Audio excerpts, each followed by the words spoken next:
Imagine, DJ being stuck in EDSA.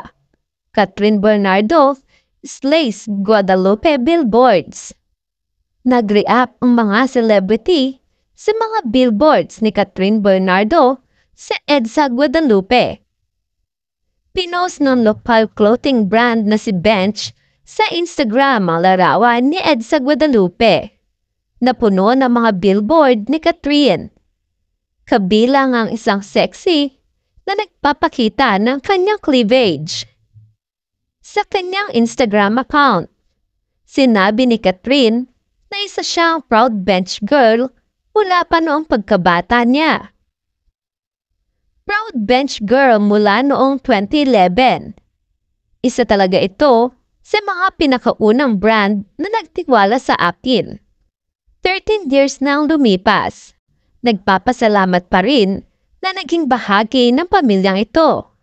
Saad ni Catherine Bernardo. Salamat sa pagsama sa akin sa aking paglalakbay. Abangan ang aming pinakabagong kampanya para sa bench team sa Guadalupe. Dagdag nito. Nagkomento ang founder ng bench na si Ben Chan sa post ni Catherine na sinabing siya na ang kanilang magiging bench baby. Ang iyong positivity at lakas ay tumutukoy sa iyo at nagpapanatili sa iyo sa tugatog ng tagumpay sa paglipas ng mga taon. Marami kang tiniis at nananatili pa rin sa tuktok ng laro. Dagdag pa niya. Mabilis na nagkomento ang mga celebrity sa mga post ni na Catherine at Bench.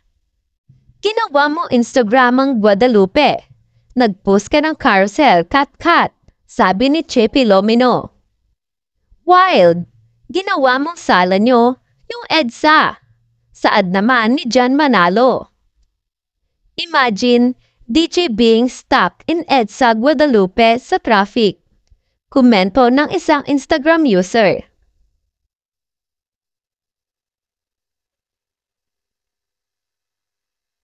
Goodbye Katniel. Catherine Bernardo, hiniling sa kanyang kontrata na huwag nang makatambal muli si Daniel Padilla. Isang napakahalagang kondisyon daw ang idinagdag ni Catherine Bernardo sa kanyang renewed contract sa Star Magic. Sa kanyang online show, ibinahagi ni Christopher Min ang mga haka-haka na nakipag-ayos si Catherine sa kanyang management para matiyak na hindi siya makakasama sa dati niyang partner na si Daniel Padilla. Isinama daw na si Catherine ang may kapangyarihan na pumili ng kanyang mga leading men.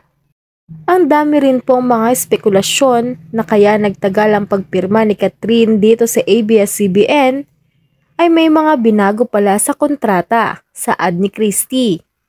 May mga clause doon na pinabago ng kanyang abogado at ng kanyang mga magulang ni Catherine na mismo. Ang isa sa mga sinabi ng aming source na mga pinabago katulad yung siya na ang pipili ng gusto niyang maging leading man sa teleserye man o sa pelikula na gagawin niya sa kumpanya. At isa pa, sigurado yung aking source sa kanyang sinabi na isa sa mga pinabago niya, wala muna silang gagawing proyekto ni Daniel Padilla, dagdag pa ni Christie.